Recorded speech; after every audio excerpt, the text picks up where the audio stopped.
This is exactly right. If audiobooks are your thing, or if you've been meaning to listen to more of them, you should check out a podcast called Say, the Audible and iHeart Audiobook Club, hosted by Cal Penn. Each episode spotlights standout audiobooks on Audible across all kinds of genres. Sci-fi, comedy, romance, thrillers, and more, with Cal talking to guests who help break down what makes each story worth listening to. It's a fun, easy way to discover your next great audiobook. Check out Say on the iHeartRadio app, Apple Podcasts, or wherever you get your podcasts. Goodbye. The best time to think about home security is before you need it. That's exactly why there's Simply Safe. Traditional home security only alerts you after a break-in has already happened, and that's too late. Simply Safe is changing that. Simply Safe's U.S.-based live agents identify threats on your property and help deter them so intruders never get to your house. The system is customizable so you can build one that fits your home and your specific needs. The 24/7 professional monitoring is effective and affordable and won't lock you into a long-term contract. I think that's what's so scary for so many people is that long-term contract. And like, what if it turns out you don't like it or need it, but they don't have that because they know you'll like it and you'll know that you need it and feel so much safer when you have it. Like at this point in my life, I would never go without a security system on my house. I just feel safer with actually having Simply Safe around. There's a whole staff at Simply Safe that's waiting to talk to you and help you out. Right now, you can get 50% off your new system by visiting simplysafe.com/MFM. That's half off at simplysafe.com/MFM. There's no safe like Simply Safe. Goodbye. Get into the Hyundai Getaway Sales Event and get away with a deal so right, it almost feels wrong. Right now, you can get great deals on Hyundai's most popular models, including the adventure-ready SUVs like the Hyundai Santa Fe or Santa Fe Hybrid and the Tucson or Tucson Hybrid. Plus, there's the bold and stylish Elantra loaded with the latest tech. Or go all-electric with the Ioniq 5 or the Ioniq 9. So get down to your local Hyundai dealer and get away with a deal you'll love during the Hyundai Getaway Sales Event. Visit HyundaiUSA.com for details. Goodbye.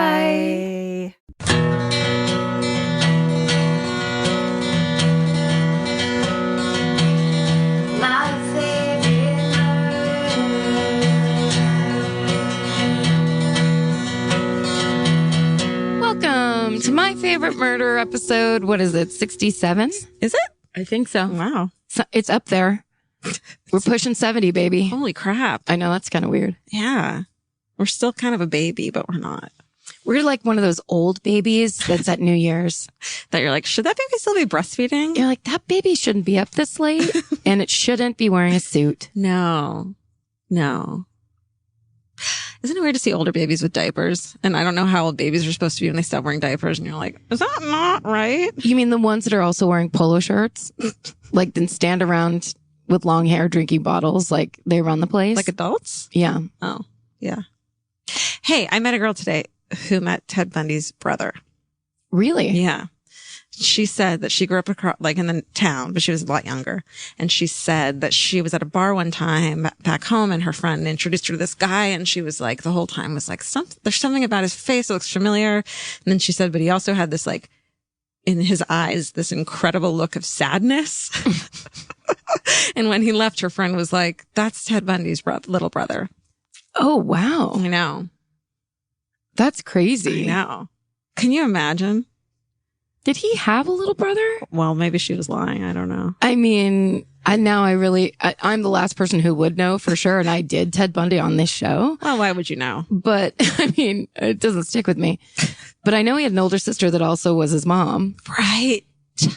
I wonder if his little brother, if he had one, was his mom's sister. If it was same sitch. Grandma. Right. Sister. If it was, if they figured that stuff out in the Bundy family after Ted left. Right. Or, yeah, if it was. Yeah. Yeah. Still. Rabbit hole.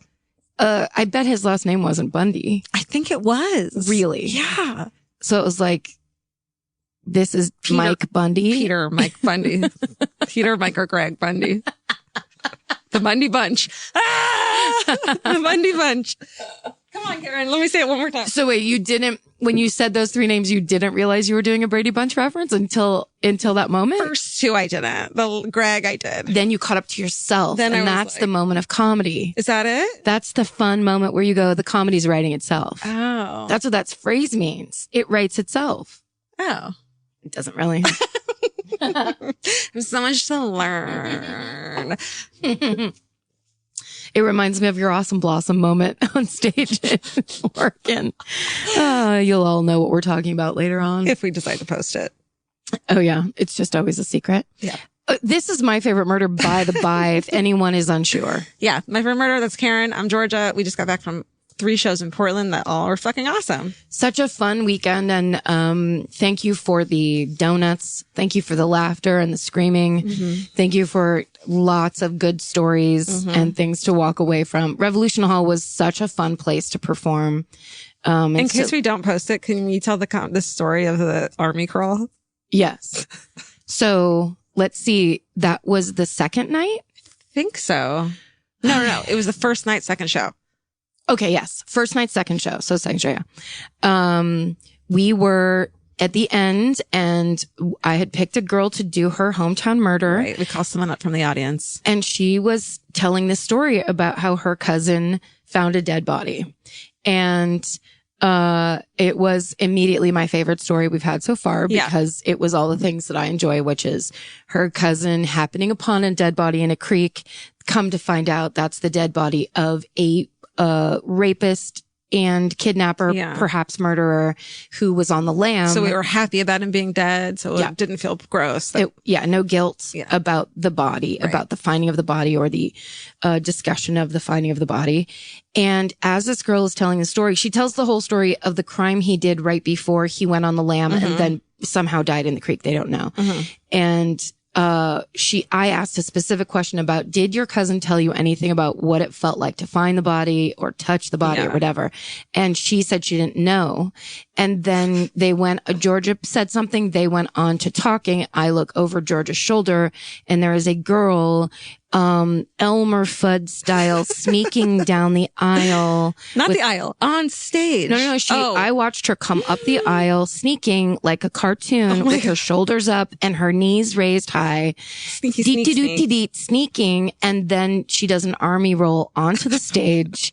And that's when I interrupt the two of them and then walk across. Before this happened, I saw Karen's face over my shoulder and it was like, I got chills just looking at your face because you looked like horrified. Yeah. And I slowly turn around in slow motion. There's a girl walking towards us on stage. And I say, that's not cool. You have to get off the stage right now. You went straight up to her. I was just like, because I'm thinking just drunk. You know, the beers at Revolution Hall were $3. Yes. People were definitely partying. It was the second show. It was a bit rowdy. Night, yeah. But she finally explains that she is the girl telling the story's sister. Yeah. I want to say that girl's name was Nicole, but I don't remember. No idea. There's no way. Finally, we realized she's okay to be there. And the only reason she came up on stage was because she knew the answer to the question I was asking. In sister fashion, she needed to correct her sister. Yes. Because her sister was doing something wrong. Correct and add. Right. And then gave us great additional information. And then it turned out to be the greatest hometown 2-parter double sister storytelling. Yeah. But then the next night too, another sister came up. That was weird. Yes. That was super weird. That it was just like, fine. It was sisters backing up sisters weekend, all weekend in Portland. It was great. It was so much fun. Everybody was so great. Yeah. It really added. Yeah. Mm-hmm. Thank you, Portland. I have a corrections corner. Karen. Yes. I have to apologize. Hobo is an absolutely okay word to say. It is, huh? And it doesn't mean anything derogatory. It's just what is it called? You know, and it's the thing. And it's a snip snap? It's a snip snap and everything's fine. Were you thinking of bum? I guess a couple people suggested that. I probably was putting them together. I just, in my mind though, still like walking by a homeless person and saying, hey, look at that hobo, just sounds so, maybe it's just the way it sounds in my head. You know what I mean? Yes. It's contextual and interpretive, but the word itself is not from like. Yeah, and I corrected you so hard, and I'm sorry. Oh, thank you for apologizing. Yeah. That's very, very nice of you. Yeah. I found out, do you know, and this is very separate, but this reminds me of it because none of us want to be an asshole. No. Or talk about people asshole style. And I think this podcast has made me even more aware of like everything about that. Oh, yeah. Okay. Yeah, we hear about it all the time. All the time. Did you know that when you call the sprinkles that you put on top of a sundae Jimmy's, that's racist? I would never use that word. I never knew Yeah. it. I always called them that. Well, I always called them that. I think It's racist. Yeah. I think that a lot of things I just assume are racist and this sound bad like that. Why does it sound bad? Because I think I've heard before what the okay. What's the background called? It might be like a nicknamey thing for Jim Crow. Oh, because they're chocolate. Oh, So it's once someone explained it to me, I said it out loud somewhere, and someone turned around and was like, "What are you doing?" And I was like, "What do you mean?" Isn't it weird when people like you didn't know that one, but when people say a word that you're like, "Are you like the R word for people who are mentally challenged?" Yes. That people that I know that live in like Los Angeles I've heard people say that word, and I'm like, how the fuck do you not know that you don't use that word? It's got to feel bad. Yeah. There was a really good PSA video that was put out about using the R word that I really loved. It was when I was still on Facebook. So it was like at least 5 years ago or 6 years ago. I know. It's a brag. I'll bring it up anytime I can. I'm no longer on Facebook. I still call Starbucks coffee small, medium, or large. So I think you and I are in the same, but you totally made fun of me at the live show, which I was like, fair. I sound like I'm on You Friends. went into that bit. And I'm like, I can't let you. It wasn't a bit, I though. can't let you, but even as a discussion. No, I know. I'm not going to let you do it. It's like if I called coffee Java. Be like, shut the fuck up. No, it's as if you were like, airplane food is small. It was that But style. I totally wasn't making a joke. I was just really angry about it. But yes, completely. Yeah. Anyways, go on. Anyhow. PSA. No, just, No. You were talking about a PSA. No, I know. Oh. I was just going to say it's that kind of thing of if it feels bad, don't do it. And it feels bad because you're never not using that in anything but a derogatory way. Right. And it was in a movie yesterday. I was so tired just laying there watching TV all day long. And there was this terrible movie came on. And at one point in the movie, and it was from the early 2000s, this girl says it. She's just like, that's so retarded. And it sounded so bad. It just, people don't really do it anymore. Yeah. At least not in movies. At least not in Los Angeles. I mean, all those words, I think, Well, that's the thing. Is certain parts of the country, it's not even known, but that's maybe just naive. Well, and it's also the thing people fight because they're like, oh, the social justice or whatever, where it's like, or just don't insult people if you don't need to. Yeah. I don't mean it's slang, and it's like, then you don't need it. Right. You don't need it. There's so many words. It's about the exploration and use of words. Yeah. I mean, man, the world, I could say some words that are horrifying that I love saying. Like cunt. Yeah, you can say that. I know. I had a t-shirt that I bought when I was in my 20s, early 20s, it looked like the Coke logo, but it said cunt instead. And I wore it one day and was so self-conscious and freaked out because I, of course, got 1,000 dirty looks and whatever for it that I never wore it again. I'm now blushing that I said that word. Like, that's how bad I am at this. But over in jolly old England, they say it's like saying jerk. Right. It's no big deal. Should I say twat now? No, you should never say that word. I fucking hate the word twat. I don't think I've ever heard anyone actually say it. It's very 70s. Yeah. Speaking of England, we're allowed to tease. Speaking of England. You didn't like that? What is it called? That segue? Segue? I was going to call it sequitur, but it's not segue. That we're allowed to tease that we're going across the seas. Yes. Hello, London. And is it Ireland? Ireland? And they're going to ban you now that you said it like that. No. That was actually really good. Oh, because you live there, right? No, that was Scotland. Whatever. No, but that's where we're going, right? It's London. We have a couple shows in England. Mm-hmm. This is the tease. It's very teasy because we don't know what we're talking about. No. A couple shows in England, a show in Ireland, and a couple shows in Australia. Yes, and New Zealand. I mean, we get to go to New Zealand. Fuck yeah. We're kind of just like, we don't know if we have any listeners there, but we just really want to go to New Zealand. We want to see what it looks like. Yeah. It's going to be fun. So if you're in New Zealand and you like this podcast, will you get a couple of your friends to like it so that we have at least 50 people at our show? That'd be great. That's the dream. The dream is 50. And if you need to bring farm animals or children, that's fine. We just need to fill up whatever your local church hall is. Please. Yeah. Yeah. Yeah.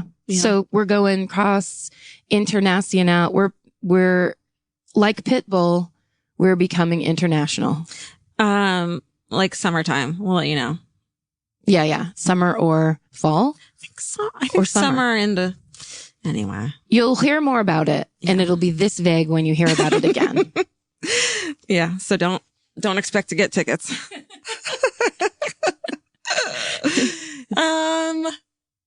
What else? Anything? You got any corrections? I feel like it's been so long since we podcasted because we've been doing live shows. Yes. And it's my fault.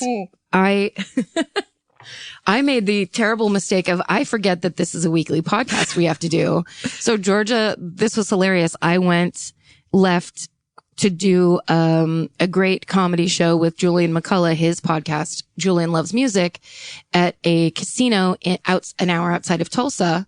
We did a comedy show and his live podcast. And while I was there, Georgia texted me, "Hey, so tomorrow, do you want to get together and do?" And I was like, I'm in Oklahoma. I'm going to be gone for the rest of the week. And I'm just permanently gone. And it was like that realization of like, oh yeah, this happens every week. I need to catch up with what the reality of my life is. Yeah. Well, it happened. Can't just leave. Now I can fuck up and I can have an excuse and get out of it. So I'm going to fuck up bad. Yeah. You got a free one now. I got a freebie. Yeah. Right as I'm about to go like, what the? And then you're going to be like, Tulsa? Yeah. And I'll be like, we'll have a nice handshake. Yeah. Moving on. Yeah. Sorry I burnt down your house. Look, I'm sorry that I love arson. Tulsa. Okay. The best time to think about home security is before you need it. That's exactly why there's Simply Safe. Traditional home security only alerts you after a break-in has already happened, and that's too late. Simply Safe is changing that. Simply Safe's US-based live agents identify threats on your property and help deter them so intruders never get to your house. The system is customizable so you can build one that fits your home and your specific needs. The 24/7 professional monitoring is effective and affordable and won't lock you into a long-term contract. I think that's what's so scary for so many people is that long-term contract. And like, what if it turns out you don't like it or need it, but they don't have that because they know you'll like it and you'll know that you need it and feel so much safer when you have it. Like at this point in my life, I would never go without a security system on my house. I just feel safer with actually having Simply Safe around. There's a whole staff at Simply Safe that's waiting to talk to you and help you out. Right now, you can get 50% off your new system by visiting simplysafe.com/MFM. That's half off at simplysafe.com/MFM. There's no safe like Simply Safe. Goodbye. Vacation planning should feel like a breeze, not a deep dive into countless travel sites searching for the best deal. With Cheap Caribbean's Budget Beach Finder, you can search every destination and every date all in one search. You'll save time and money with the Budget Beach Finder. Say goodbye to endless scrolling and tab hopping and hello to Budget Beach Bliss at your fingertips. Go to cheapcaribbean.com to try out the Budget Beach Finder and see just how stress-free vacation planning should be.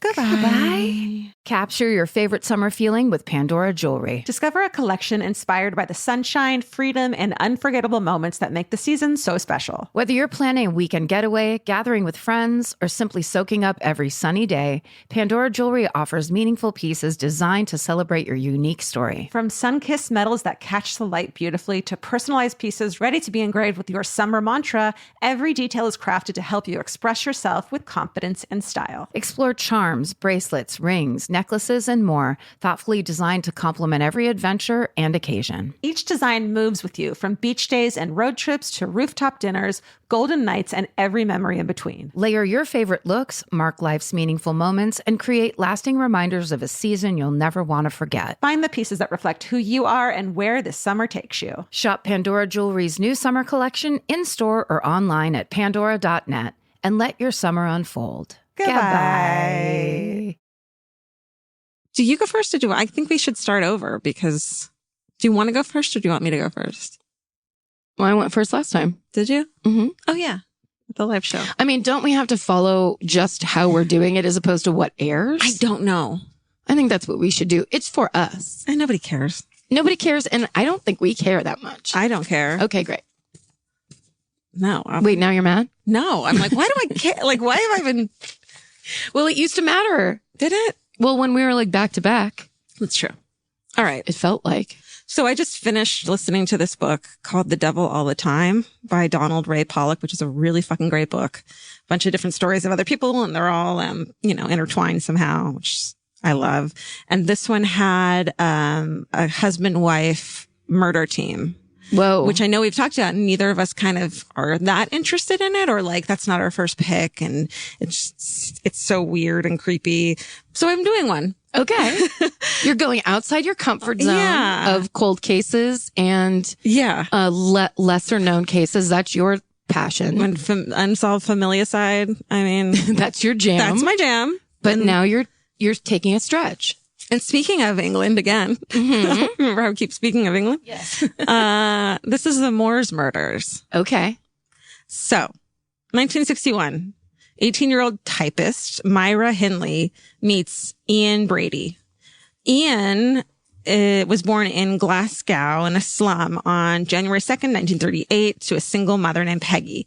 And when he's 4 months old, she fucking advertises him for adoption in a newsagent's shop window. Oh, man. There's a lot of words in here that I normally wouldn't use, and they're English. Like newsagent? Like newsagent and shop window. And I'm sure it's advertisement, not advertise. Peggy visits him at his foster family regularly until he becomes a teenager without letting him know that that's his mom. What? You know. But I guess his foster family is good. Yeah. So, but he still has extreme temper tantrums, and they end with him banging his head on the floor, which has got to be cool to see a toddler doing that. And despite being exceptionally bright, he did poorly in school. He's socially awkward, considered a, quote, sissy at sports.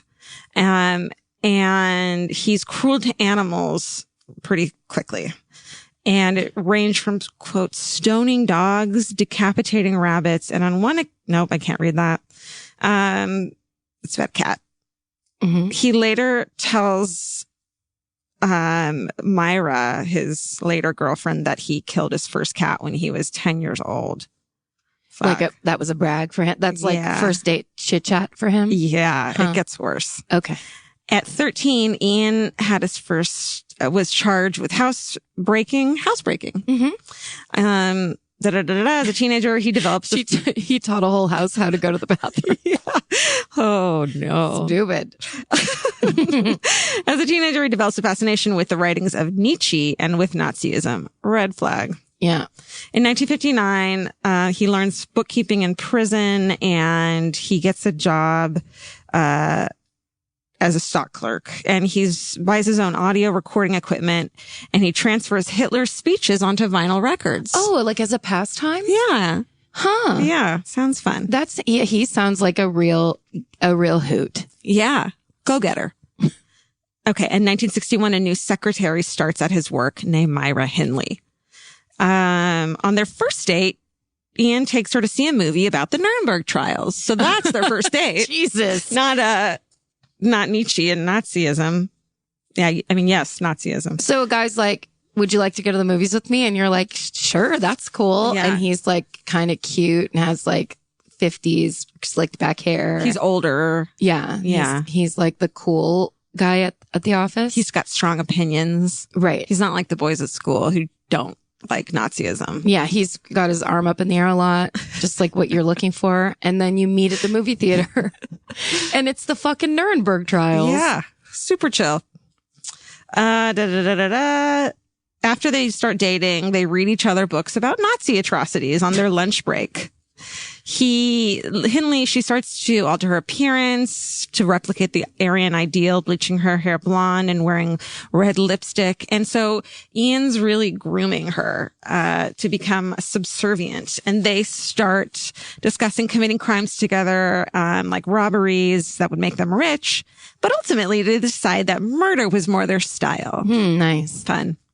Ian outlines a plan where Myra would wear a disguise, they'd abduct a child and take it to the moors, where they would rape and murder and bury it there. And in 1963, they took their first victim.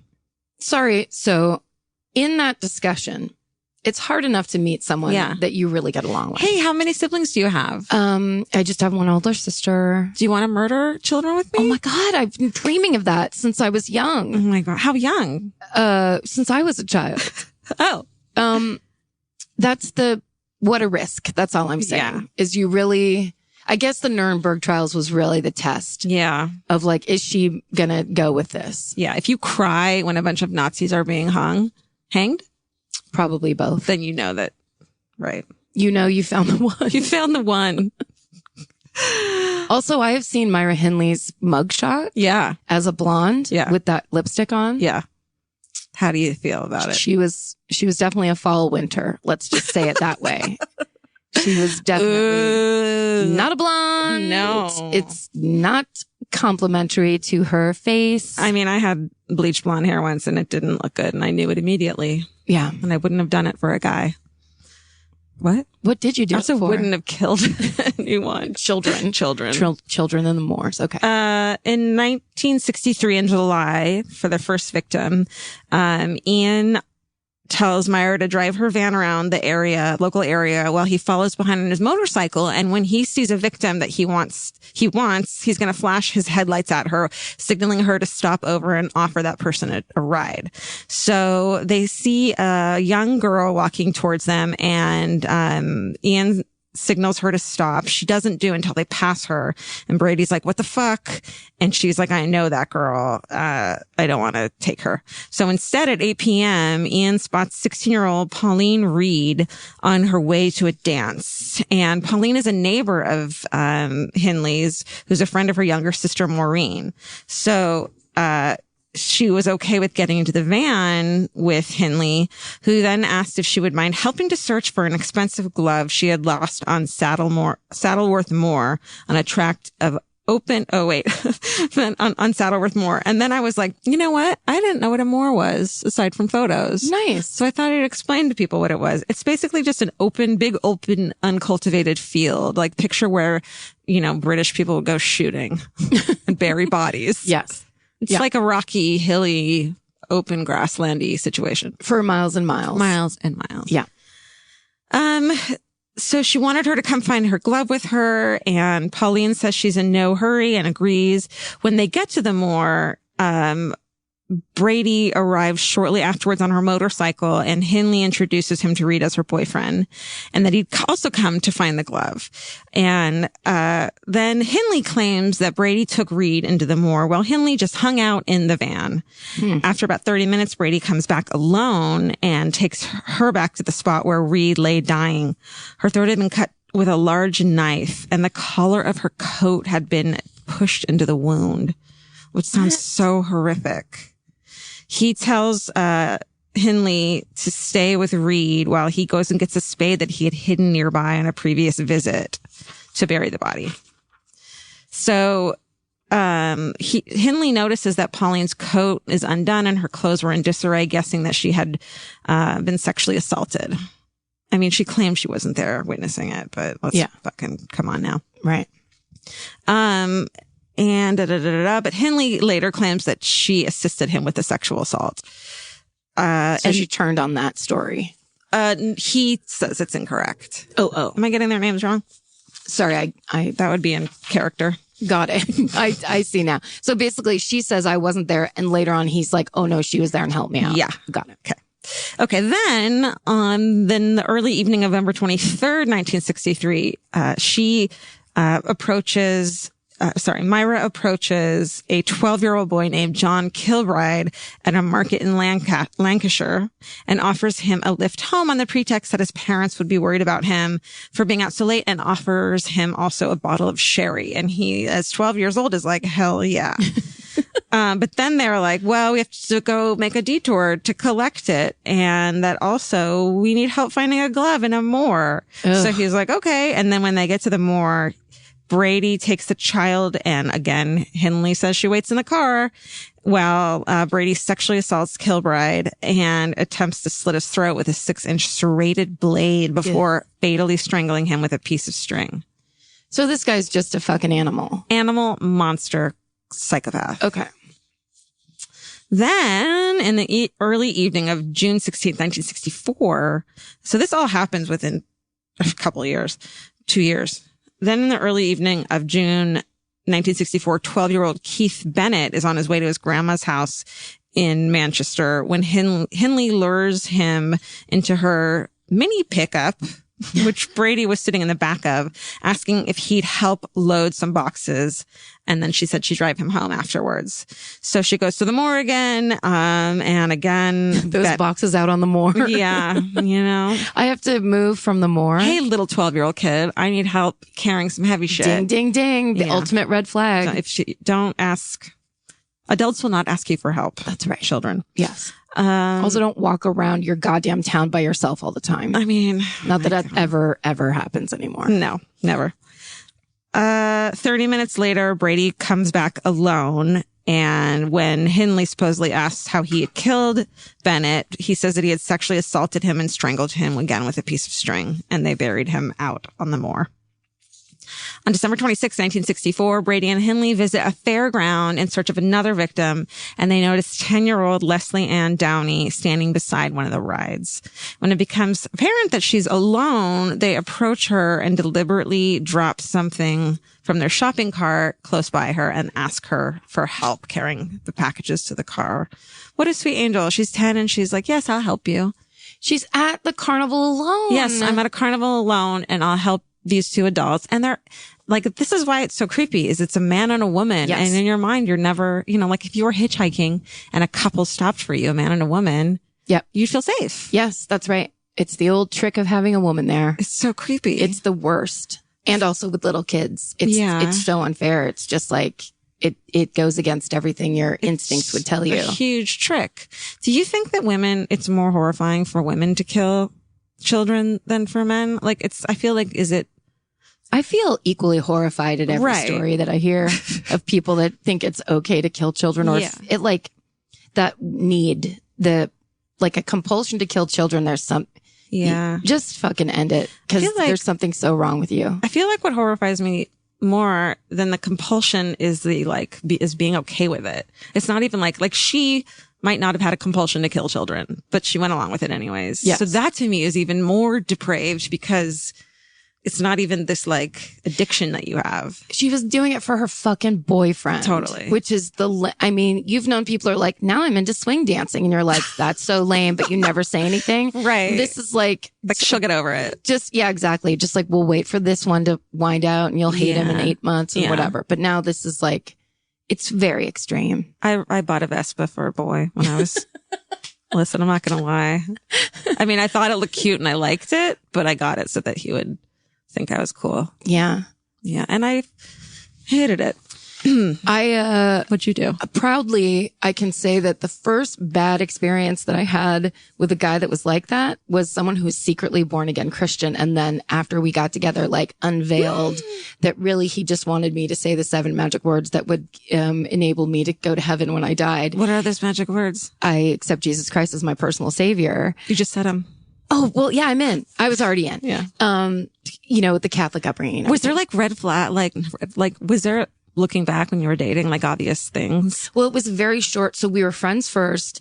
Everybody that I was we had like this small group of friends and all the girls were in love with him. And then it was like, he picked me. Oh my God. And you're like, I'm so special. Exactly. And then like a week later, he was like, I just need you to say these words and then come to my church with me. And then I don't really want to date you, but I need you to go to this church. He get a gold star. It was, yeah, seriously. It's like, did you get some kind of kickback for bringing me to your fucking How church? many did you collect? And that's when I was like, oh, this is like pathetically not anything I thought it was. Yeah, but if you were like this fucking idiot, you would have been a Christian. Exactly. So, but I feel like I learned early the worst kind of most painful way of like, oh, the ulterior motive thing, like the second it comes out where it's even if it's like, do you like Star Wars? I'm like, goodbye. You fucking tricked me. How dare you? Oh my God. You tried to get me to join your thing. You gotta it all has to come out immediately or else you don't trust them. That's right. Or I just don't trust him anyway. Anyhow, we'll talk about how I'm alone later.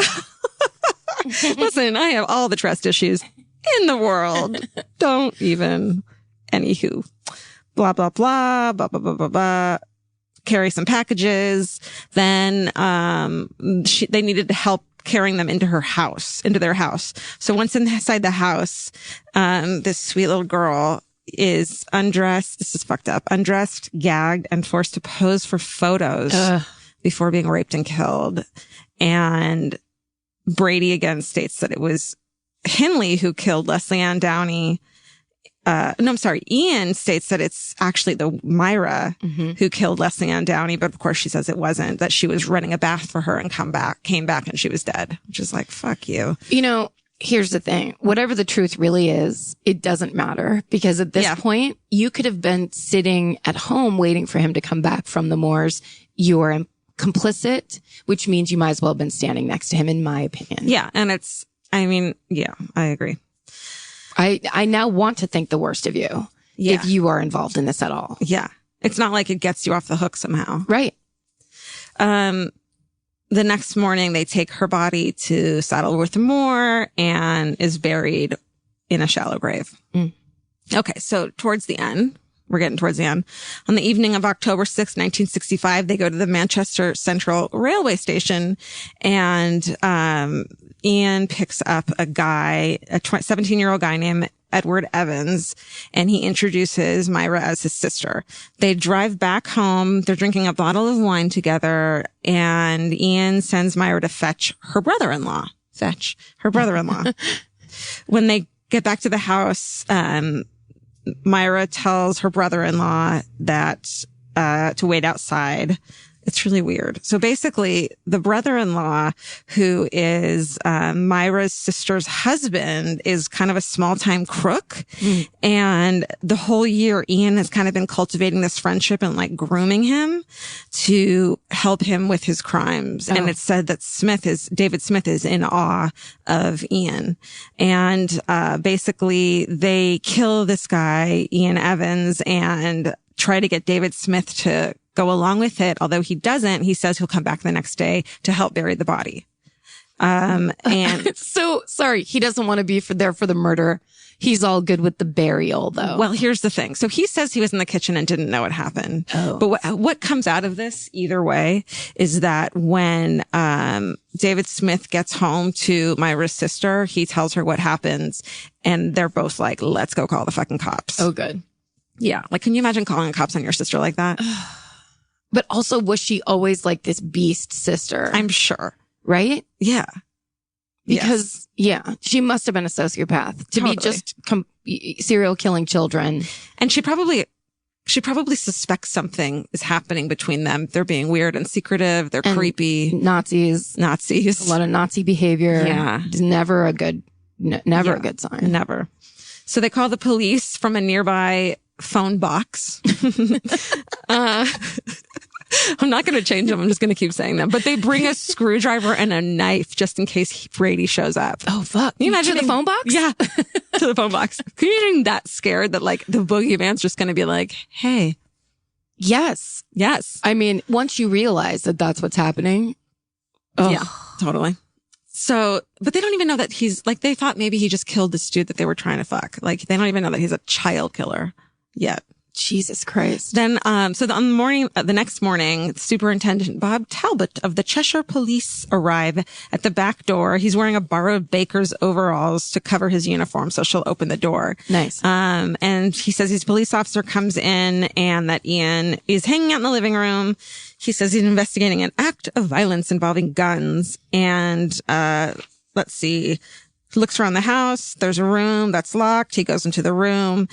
And when they come back, they say that they discovered a trussed up body and that he was being arrested on suspicion of murder. And, he's claiming it was self-defense, that they had gotten in a fight. Sorry, the trussed up body is the 17-year-old? Yeah. Ugh. And he's saying we got in a fight and it got out of hand. So we had to keep the body in a room? Right. And we were going to bury it. Jesus Christ. Yeah. I thought you were going to say they found a room full of gloves. Right. Hidden gloves that they had found. Just stacked to the ceiling. Oh, no. So Myra's not arrested with Ian, but she's questioned and she refuses to make any statement. She says it was an accident. They didn't have any evidence that she's involved, so she goes home. And then Ian's charged with an accessory. Oh, no. Then October 11th, Myra's charged with an accessory to the murder of the 17-year-old Evan Edwards. And then they request a search of all Manchester's left luggage offices for any suitcases that belong to Ian Brady. And on October 15th, they find a suitcase that belongs to him, and inside were 9 pornographic photos taken of a young girl naked and with a scarf tied around her mouth. and a 13-minute tape recording of her screaming and pleading for help. Oh, God. And Ann Downey, Leslie Ann Downey's mom, listens to the fucking tape. Can you fucking imagine? Man. That's John Walsh action. Right. That's fucked up. What did he do? He looked at photos of bodies, right? No, he listened to an audio tape of a little kid getting murdered to find out if it was Adam. Oh my God. Adam, right? His son was Adam. And it wasn't. Oh! So he just, that's the worst thing of all time. I'm just nauseous thinking about that. That's horrible. So she says it's definitely her 10-year-old daughter. And then the police are searching their house and find an old school book that has John Kilbride's name in it, the 12-year-old who went missing. They also find a large collection of photos of in the house, which seem to be taken on Saddleworth Moor. So they fucking go there and start searching them more. And on October 16th, police find an arm bone sticking out of the peat that was the body of Leslie Ann Downey. Ugh. Can you imagine a fucking arm bone sticking out of the peat? It's just a big, wide open field of gray low grass and brambles, I think, right? Mm-hmm. And then you're just trying to walk it, and then there's just an arm bone. And then arm bone. Ooh. Another site on the opposite side, they found the badly decomposed body of John Kilbride, and then the search is called off in November because of the weather. So Brady's charged with the murder of Evan Edwards, 17-year-old, John Kilbride, and Leslie Ann Downey, and Myra Hindley with the murder of Evan Edwards and Leslie Ann Downey. They plead not guilty to the charges. Then on May 6th, deliberating for 2 hours, the jury finds Brady guilty of all 3 murders and Hindley guilty of the murders of the 2 people. Brady sentenced to 3 life sentences and Hindley was given 2.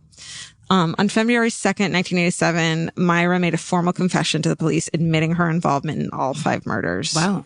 On July 1st, 1987, Reed's body is discovered only 100 yards from the place where Leslie Ann Downey had been found. Keith Bennett's body has still never been found, and his family continues to search the moor. On November 15, 2002, at age 60, Myra died from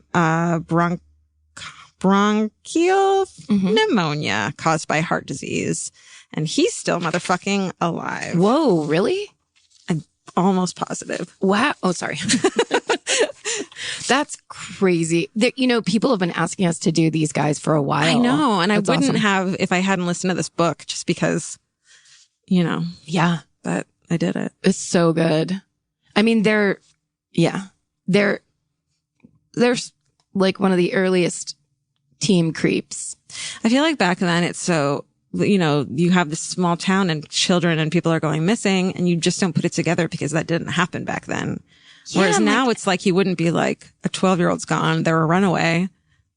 Yeah. Because that just was unthinkable. And I think when you switch between boys and girls, it's also like kind of a way to throw off police. Yes. Right? And ages. It was like a 12-year-old Right. boy, a 16-year-old girl. Like it was kind of all over the map in terms of probably how they were thinking. Totally. And also just the fact that that one girl was her little sister's friend. I know. Is so fucking evil.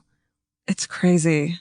It's Why just would- like, the trust aspect. And then also the other way of Myra, you're so into your boyfriend that you are now like his right-hand man. Yeah. Which she argues is like, no, he had brainwashed me and I was under his command and all this shit. And he groomed me to be his, which is like, Maybe. no, yeah, but only to an extent. I mean, yeah. That could be true, but I don't think that that's an excuse for what you did. It's, here's the thing, whether it's true or not, you still did it. Totally. That's the problem. I mean, at any point you could have run away and called the police. Yeah, because did she, aside from brainwashing, did she claim he was abusive or anything? It sounds like they were stoked Nazis I that didn't read are a into thing killing. of being abusive. And I bet that if she hadn't died, she would have been let out of prison at some point. Yeah, because she was so old. Yeah. Because I bet she would have. That's like the Paul Bernardo and Carla Homolka. Right. She got out of prison. Totally. She's out of prison now. I bet she would have gotten out. Yeah, I bet she would have. Oh, it's so creepy. It's so creepy. It's so crazy. Cool. So that is the Moore murders. They are what Last Podcast on the Left calls heavy hitters. Ooh. They're like famous big famous ones. That's good. The best time to think about home security is before you need it. That's exactly why there's Simply Safe. Traditional home security only alerts you after a break-in has already happened, and that's too late. Simply Safe is changing that. Simply Safe's US-based live agents identify threats on your property and help deter them so intruders never get to your house. The system is customizable so you can build one that fits your home and your specific needs. The 24/7 professional monitoring is effective and affordable and won't lock you into a long-term contract. I think that's what's so scary for so many people is that long-term contract. And like, whatever turns out you don't like it or need it, but they don't have that because they know you'll like it and you'll know that you need it and feel so much safer when you have it. Like at this point in my life, I would never go without a security system on my house. I just feel safer with actually having Simply Safe around. There's a whole staff at Simply Safe that's waiting to talk to you and help you out. Right now, you can get 50% off your new system by visiting simplysafe.com/MFM. That's half off at simplysafe.com/MFM. There's no safe like Simply Safe. Goodbye. Cheap Caribbean's Jet Set July sale is here. Right now, save $200 on vacation packages of 4 nights or more with promo code 200BEACH. Whether you're dreaming of Cancun, Jamaica, or the Dominican Republic, your next vacay just got more affordable. Don't let summer pass you by without the beach. Use promo code 200BEACH and get more sand for your dollar. Head to cheapcaribbean.com today to book your beach vacay. Goodbye. Capture your favorite summer feeling with Pandora Jewelry. Discover a collection inspired by the sunshine, freedom, and unforgettable moments that make the season so special. Whether you're planning a weekend getaway, gathering with friends, or simply soaking up every sunny day, Pandora Jewelry offers meaningful pieces designed to celebrate your unique story. From sun-kissed metals that catch the light beautifully to personalized pieces ready to be engraved with your summer mantra, every detail is crafted to help you express yourself with confidence and style. Explore charms, bracelets, rings, necklaces, and more, thoughtfully designed to complement every adventure and occasion. Each design moves with you, from beach days and road trips to rooftop dinners, golden nights, and every memory in between. Layer your favorite looks, mark life's meaningful moments, and create lasting reminders of a season you'll never want to forget. Find the pieces that reflect who you are and where this summer takes you. Shop Pandora Jewelry's new summer collection in-store or online at pandora.net and let your summer unfold. Goodbye. Mine is the opposite of that. Mine is I went a Georgia Hardstock style. And What'd you call me? Did you say hardstock? No, Stark, but my mouth did a weird thing at the end, which it does sometimes. It's my new thing. Sorry, thank you. I sound like I'm slurring, but I have been sober for quite some time. That's the problem. Or at least I should specify. Oh, right, Don't drink. Right. There's some people who are like, your sobriety means a lot to me. And then I'm like, well, I stopped drinking in 1997, but I am definitely on meth. Just keep it in mind, everybody. Okay. So when we were in Portland, I did the thing that you were just talking about where, we had 3 shows. We had 3 murders. I only learned that we had a third show, or at least was reminded we had a third show, like the day of the first day I was there. Steven texted me and he was like, I said, so I'm going to do this and I'm going to do this. And he goes, okay. And what's your third one? And I just wrote back, no. On Saturday? No, Friday. Okay. Yeah. Oh my God. Or maybe it was Thursday. It was late for me because I was like, are you kidding me? I have to do a whole nother one. Yeah. No, that's like, man, we need, you and I, I'm not saying we need to get our shit together with traveling because there has not been a fucking day when we're traveling that I am not scrambling. Yes. What is it about us? I think you and I both just work better when we're under pressure. That's usually, most writers are like that. And are so scared of failing and dread work so much that you put it off to the last minute. Well, because, and I will say this for myself, typing is not writing. So when you write for things like this, it is reading and kind of processing and figuring out a way you're going to tell a story. Right. The problem is that if you do it last minute, you're just you're reading something you cut and paste as opposed to telling a good story. And there's no personality in it. Exactly. And so, but I'm weird. I'm like, whatever. No. When I sit down and start working on the story that I like, I'm so happy and I'm so stoked. And it's like my favorite part of the week. Yes. But getting to that spot is so fucking hard for me. It's the bridge. It's the bridge to doing it. That's the hardest. Yeah. That's when I start doing a lot of laundry. I start wiping down surfaces that are already clean. I don't do anything. Oh, just sit there frozen. Yes. So, okay. So here's the thing. In my panic of going third murder. Yeah. I start working on this fucking guy, but he killed so many people across the nation that he didn't feel like a Portland killer to me. Okay. And I was very angry at him. But luckily he's still there for me because the second we get back, we have to record again. And so I was like, well, I'm going to go back. He supports you. That's right. Earl Leonard Nelson, the gorilla killer. Have you ever heard of him? No. All right. Does he kill gorillas? That's No, stupid. that's the thing. That's the dumbest It's joke. the worst. No. It's the dumbest name. What a bummer. Was he like, oh man? Oh, that's so insulting. Well, I've read, so this is one of those ones. I should say Murderpedia is one of my favorite websites. It is an aggregate site where they bring you all the articles and anything written about the killer you've looked up. It's not like Wikipedia where it's like, here is this paragraph by paragraph of what happened. It's like, here's an article from 2006. Here's one from 1967. Yes, it's the best. Great. But you also then, in reading all the articles about the one person, realize how this guy, it was like, he was called the gorilla killer because of his features. He was called the gorilla killer because he used to walk on his hands. He was called the gorilla killer because it took so much strength to kill these women, and he rarely used a weapon. He killed them with his hands, whatever. Yeah. It's that kind of situation. But still, all that being said, Murderpedia works like Wikipedia. So if you use it or like it, I recommend you give them $5 because I want it to exist always because it's such a great site for research for this. It makes my life so much easier. Me too. Okay. Earl Nelson, the gorilla killer. Not like that. When you think of crimes of the early 20th century. Yes, Karen. Which I do all the time. You think the Lindbergh baby kidnapping and murder. You think Al Capone and Elliot Ness and the mafia crimes of Prohibition. Oops. You think of Leopold and Loeb.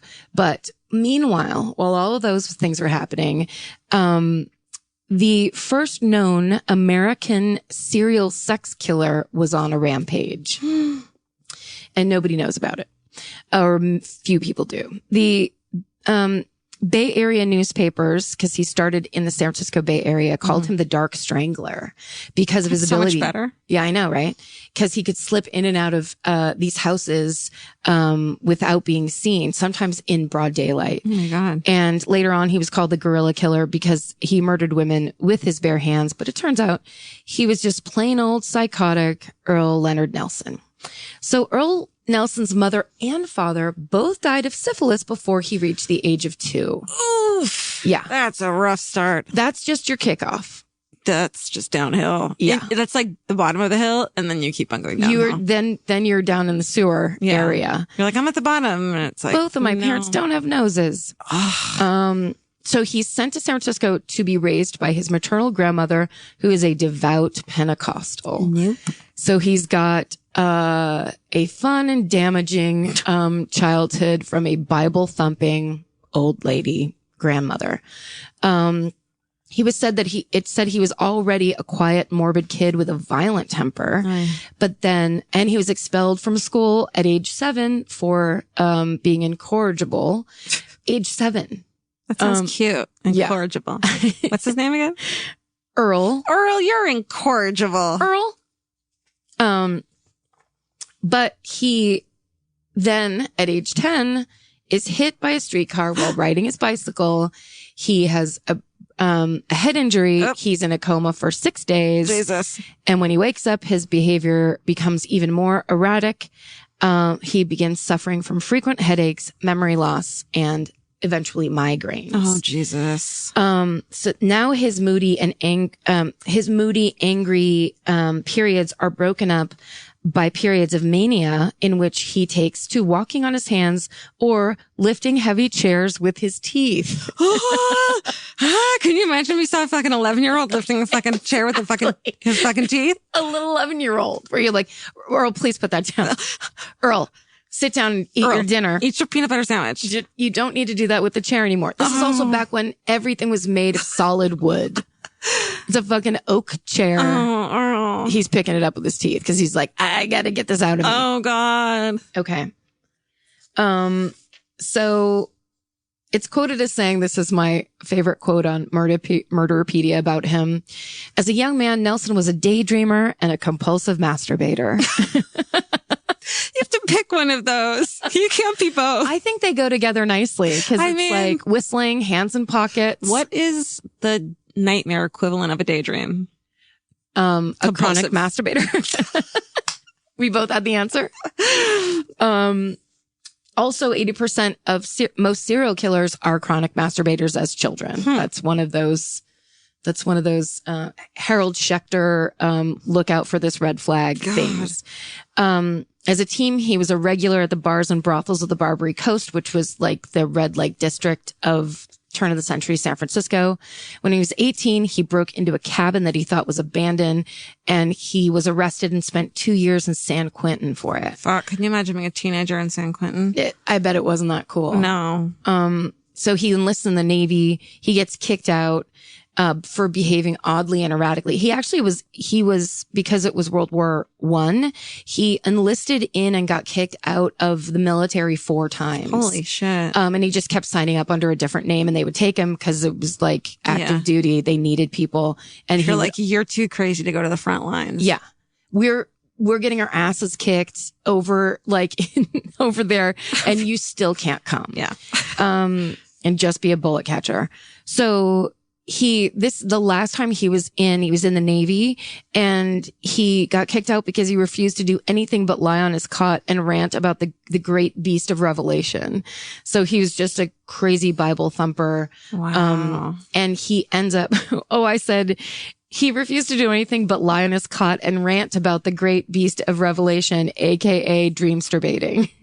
Dreamsterbating. That's what it is. That's what it is. So they commit him to Napa State Hospital, which was a very famous mental insane asylum in Northern California. Mm-hmm. It was there that it was discovered he had both gonorrhea and syphilis. Oh my fucking God. Yeah. Dude, your brain has no chance at this point getting hit by a fucking car. You probably were born with syphilis. Yeah. These things eat your brain. His brain was just never not inflamed. I almost feel bad for this guy until I probably find out what he does. Yeah, you won't feel bad later, but you can definitely feel bad for 10-year-old Earl because he did not have it good. There's a reason he was picking up chairs with his teeth. So he managed to escape 3 times from Napa State Hospital before the staff just stopped trying to find him, which is the opposite of the three strikes law. So he goes back after the 3rd time he escapes. He goes back, lives with his aunt again in San Francisco. His aunt gets him a job as a janitor at St. Mary's Hospital. St. Mary's Hospital is where my Aunt Mary works. Full circle. Oh my God, he's your brother. The end. Okay, so there at St. Mary's Hospital, he meets and marries 58-year-old spinster Mary Martin. He's 24. Ooh, Mary. Uh-huh. She's very shy and reclusive. Aww. And obviously an old maid. Here comes Earl. 58-year-old old. She's an old maid. Well, I mean 58. Sorry. As a 47-year-old, I'm going to say, yeah. Maybe she's single as fuck. Maybe she's not an old maid. You know what I mean? I don't know. Well, also this was back when you were supposed to get married when you were 14. Right. And have 6 kids by the time you were 20. Right. So she was way out of the window of possibility. Just kind of standing around St. Mary's Hospital, staring out the window, pulling her sweater across her. Waiting for a 24-year-old psychopath to save her. And then he shows up. And then it comes. There he is, Earl. So he turns out she's very shy and reclusive. He makes her life a living hell. He is insanely jealous. He refuses to bathe. He has terrible manners and an insatiable sex drive. What was their dating life like? The two of them, I think the equivalent of the trials of Nuremberg, they went to see that every fucking weekend. Right? Right. Also, Earl, has terrible migraine attacks that sometimes leave him unable to walk. And one time during one of those attacks, he falls from a ladder at work and hits his head. Fucking fuck. Come on. Double head trauma. They don't cancel each other out? No. Now he's really nice. That's all it took. That would be amazing. He got knocked back into place. And, oh no. And he just started working for Habitat for Humanity. He was like the chillest bro at the beach after that. And that's the end of the story. Oh my God. And then she went on to kill people. Right? Oh, I just really quickly have to say, total sidebar, but talking about chill bros at the beach. So Riz Ahmed, of course, is on my DVR recording. And so I finally brought myself to watch the episode of Girls that he's in. Did you watch it? I love the show. I'm caught up. Okay. He's in 2 episodes. Yes. Yeah. Him and Lena Dunham's character getting together.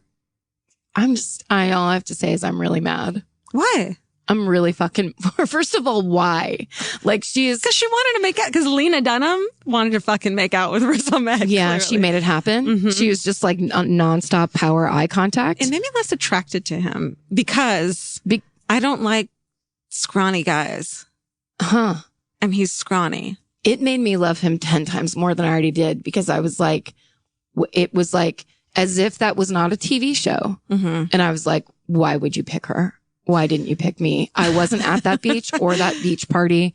I didn't see you rapping. Yeah. I wasn't there to make it happen. And if I were there, I would have never been anywhere near you. Yeah. Not have talked to you. You wouldn't have had early. the like balls to be like, that guy's going to want to fuck me. I'm going to go talk to him. That's right. I wouldn't. Well, have. that's what I love. I mean, fuck, I love that about her. I do too. It's just, it was never even a her. question about him wanting to fuck her. Like, I know. It's just like, this is happening. Yeah. I'm making it happen. This is the guy that's going to fuck me now. Which actually does happen often. Yeah. But the thing, I agree with all of that, but I was just like, oh, he's too scrawny.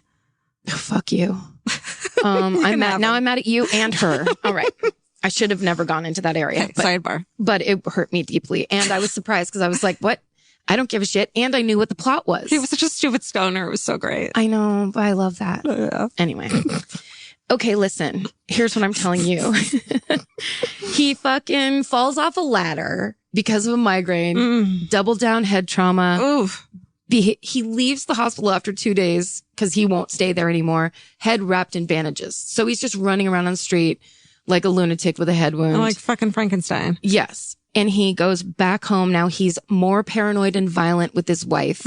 She's like, come the fuck on. Yeah. She's like, this was already weird. I already doubted it, but I did it anyway. Yeah. Now I can't talk to my own brother without you freaking out. Like he would literally get jealous if she talked to her brother. And she's 60. So one of the articles I read said that she had a nervous breakdown because of him, but there just one. Either way, she divorces him within 6 months of them being married. Wow. And although I like that he was way into older ladies, it gives me hope. Oh my God, Karen. Sometimes I have fun as I write these things. All right. So you're then going to get a sweet young thing like Riz Ahmed. That's right.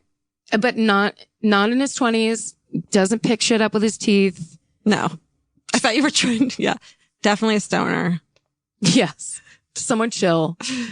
With eyes that take up 2/3 of his head. Mm-hmm. Anyhow, in 1921, he turns from burglary to sex crimes.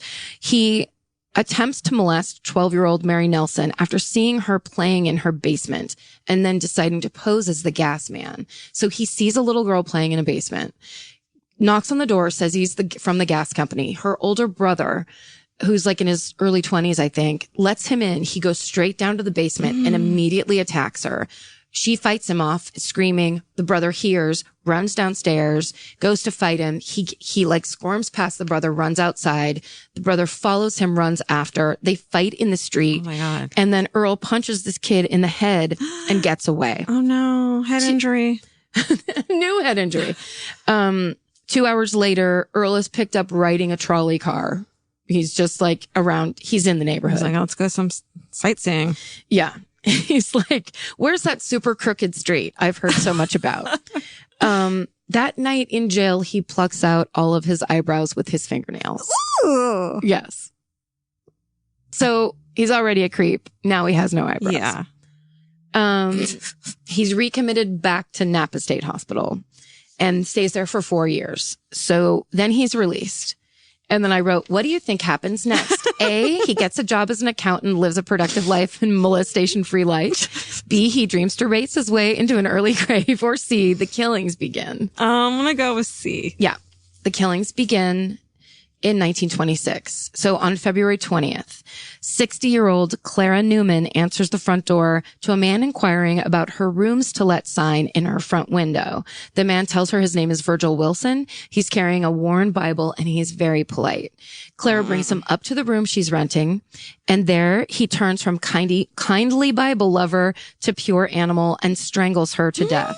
He rapes her dead body, leaves her dress bunched up around her waist, and leaves.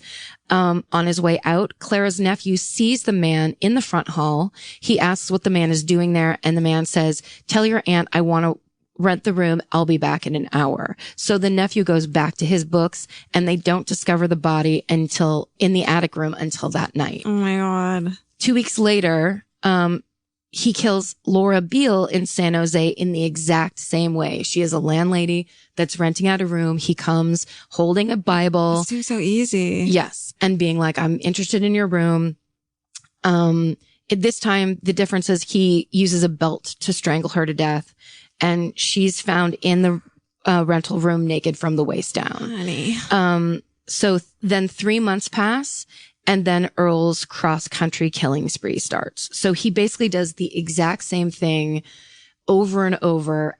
Like, he'll kill a woman who's letting a room, and then he like either stays in the city and does it again, or he jumps on a train and does it in a different city. So he does it everywhere. So on June 10th, he kills Lillian St. Mary, who is 63 years old in San Francisco.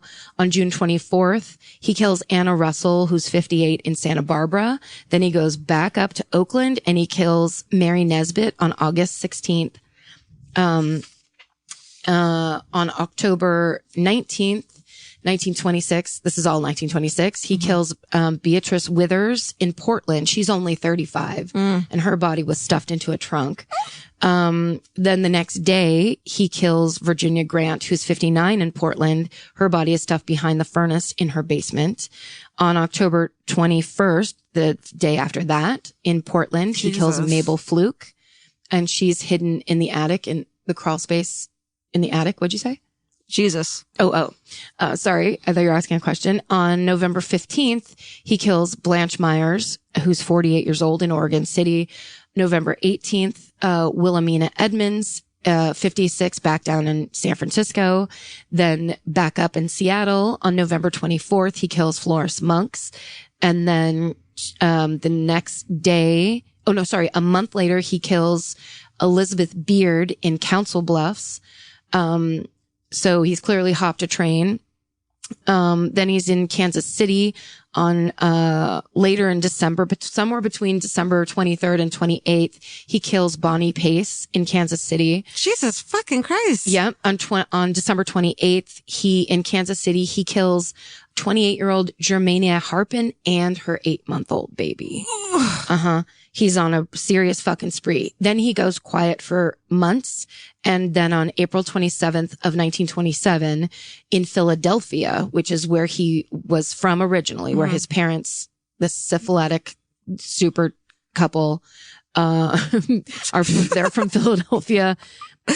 He goes back there and kills Mary McConnell. She's 60 years old. Then he, gets somehow to Buffalo, and on May 30th, he kills Jenny Randolph, who's 35. Then he goes to Detroit. Jesus. And on June 1st, 1927, he kills Minnie May and a lodger in that same house, Mrs. Antwerp. They don't know how old she is, but she sounds old to me. And 2 days later in Chicago, he kills Mary Siestima, who's 27 years old. So by this time, he knows the cops are after him. Oh, they are. He's just on like a killing spree. And they know it's one dude doing all of this. Yes. And the people, cause a lot of these are boarding houses. Right. So there's other eyewitnesses in the boarding house, not just the lady who shows him the room. Sure. So he crosses the border up into Winnipeg to get away from the cops. And he rents a room there on June 8th. My birthday. What? My birthday. Oh. I did that at the live show too. I can't help it. It's the best. How can you not? He actually was born. I completely relate because, Earl was born on May 12th and I was born on May 11th. So I was like, oh, day after. But then it's him. All right. So he crosses the border into Winnipeg, rents a room, and on June 8th, he strangles 14-year-old Lola Cowan, who was selling paper flowers door to door. Oh, honey. To help her very impoverished family. Fuck. He stuffs her body under the bed, leaves that boarding house, and the next day he's wandering around the same neighborhood in Winnipeg and he sees Emily Patterson, who's 35, cleaning her house, and he somehow gets himself inside her house. He strangles her to death, rapes and mutilates her dead body, and stuffs her under the bed, and leaves without being seen. So she's reported missing by her husband.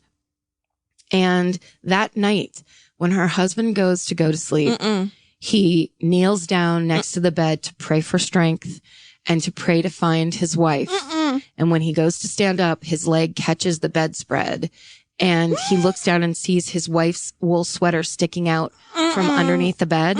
So he reaches underneath it and touches the dead body of his dead, mutilated wife. Oh my God. If I didn't say dead so many times, that would have been a really well told kind of build up.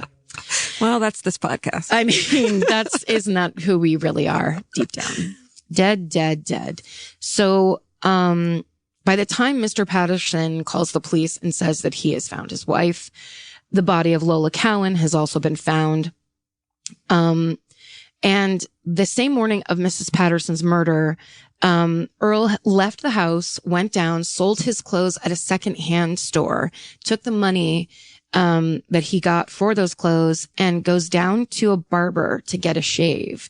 And when he sat in the chair, the barber had noticed that Earl had blood in his hair. Ooh. So when the story of these murders comes out, the barber goes to the police and tells the story, gives the description, as does all of the people that live in the boarding house where Lola Cowan's body was found, because there's all kinds of people that saw that guy who stayed in that room. Sure. So at this point, between the barber's description, the eyewitness accounts from the other boarding house, Earl Nelson's likeness is distributed across every province and border town in Canada, and there's a $1,500 reward posted for his capture. And Earl is arrested hopping onto a train. So here's the thing. He is a master escape artist. So once again, he escapes from jail. Yes, he can pick any lock. So they had taken his shoes, socks, and belt when they put him into the jail cell. So he escapes with none of those things. And that night he finds a barn. He hides in the barn. And in this barn, he finds an old moth-eaten sweater and a pair of ice skates. What? So he pulls the blades off the ice skates and makes the ice skates into shoes. Oh my God. Because he doesn't have any shoes. You love it. I fucking love it. So, cause he's crazy. Yeah. So then he goes, when the next morning he leaves that barn and just goes fucking walking out, and he ends up bubbing a cigarette from a guy and chatting with him for a while, because he doesn't think he can get caught because he's now been murdering women for a fucking year straight. Yeah. And he's standing around smoking and chatting in ice skate shoes. And the guy's like, "What up, crazy?" and calls the cops. Holy yeah. Can you just... What if someone you knew just showed up in ice skate shoes to a party? Also, was like, he pulls the blades out. So was he walking on, was there like that one rim down at the bottom? And there's no way they were his size. Yes. Like, what are the chances of finding like a size 10 fucking ice skate shoes? His perfect ice skate shoes. No. Just imagine. I just want to picture a friend clomping over. He's like, he's walking down a gravel road in ice skate shoes. Perfect. Earl, you fucking idiot. All right. Become an accountant, you dumbass. Dumbass. So this smoking guy, of course, alerts the authorities. Earl's recaptured. He's taken back into custody. He's tried.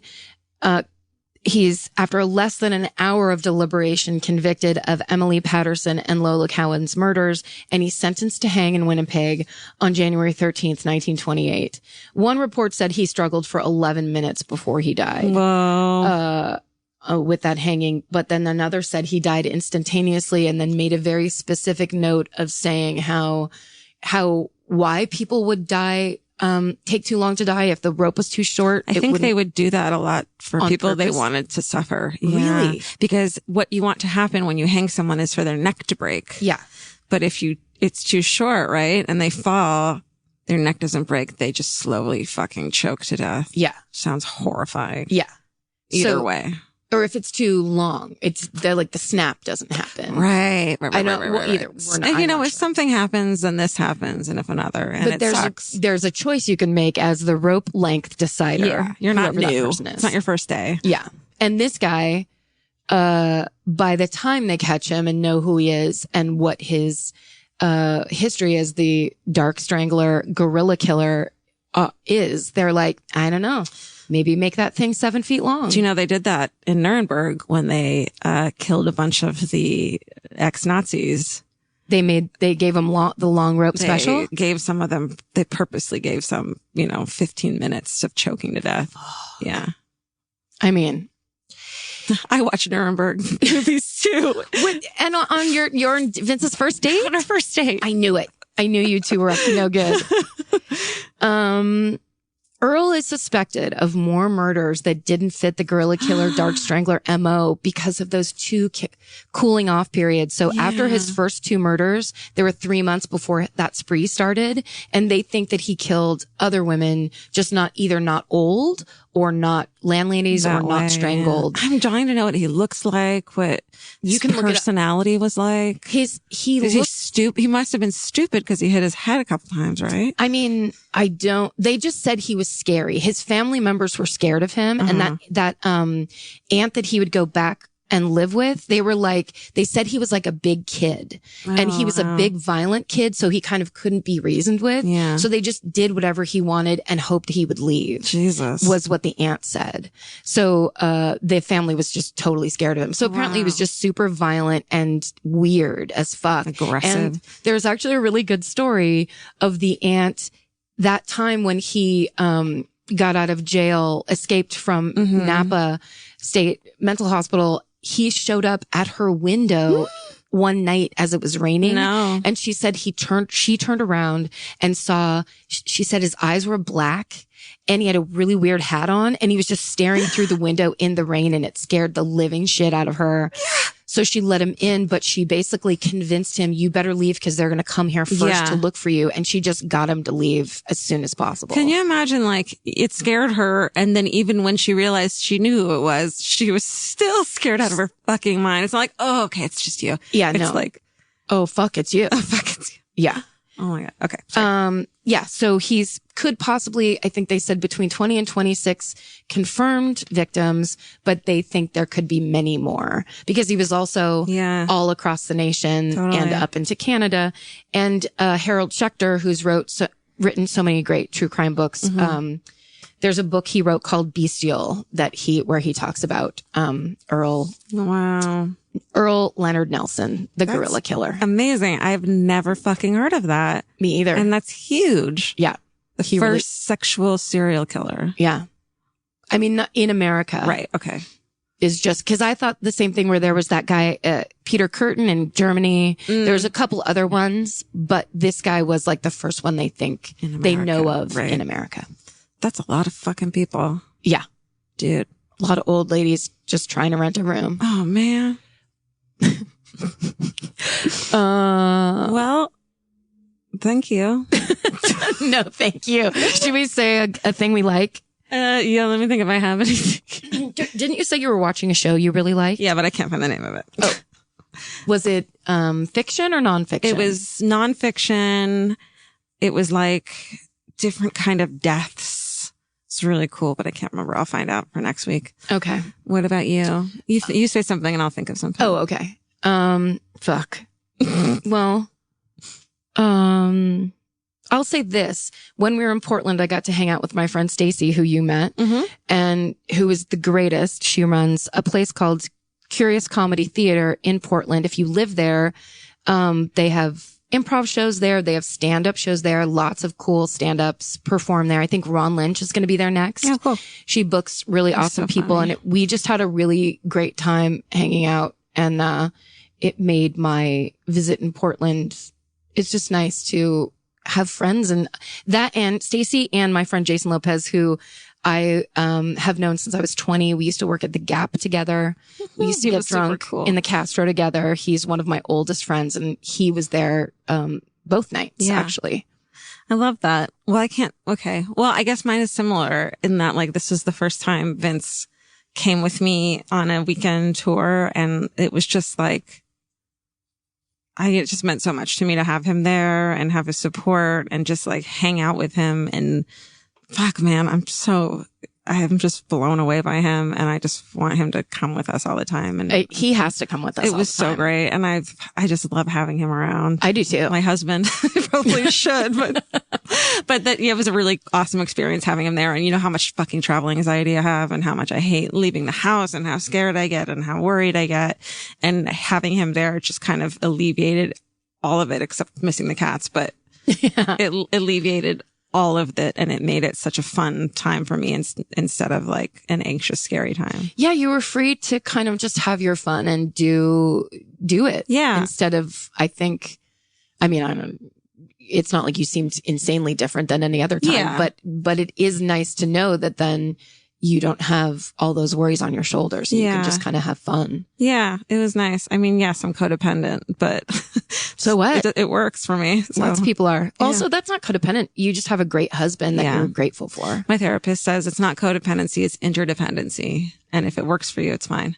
I like interdependency. Isn't that nice? I want a slice of interdependency. Interdependency is good. Yeah, it's lovely. Yeah. And he's the best. He really is. Yeah. I feel similar to him that you do. I hope not. I might as well tell you now. You guys get along so well. It's cool to go in the other room and to get ready and hear you guys cracking up. And yes. I dig it. Well, also, he just knows his shit too. Has so much experience in performing. He has experience in merch sales. He has experience in everything. He does. He's smart. Vince Averill, he's got a podcast called We Watch Wrestling. Yeah, get into it if you watch wrestling or want to. Yay. That's happy. That's a good one. Other people. Yay. Making us happy. We like people. And thank you to everyone who came to those Portland shows. We had such a great time. We got so many good presents. Thank you for coming to say hi after. Could we say that someone made catnip toys of fucking a bunch of serial killers? Yes. And they're incredible, and I'm gonna put them on our Instagram, and I'm not giving them to the cats because they're just so fucking cool. Yeah, those are keepers. They're incredible.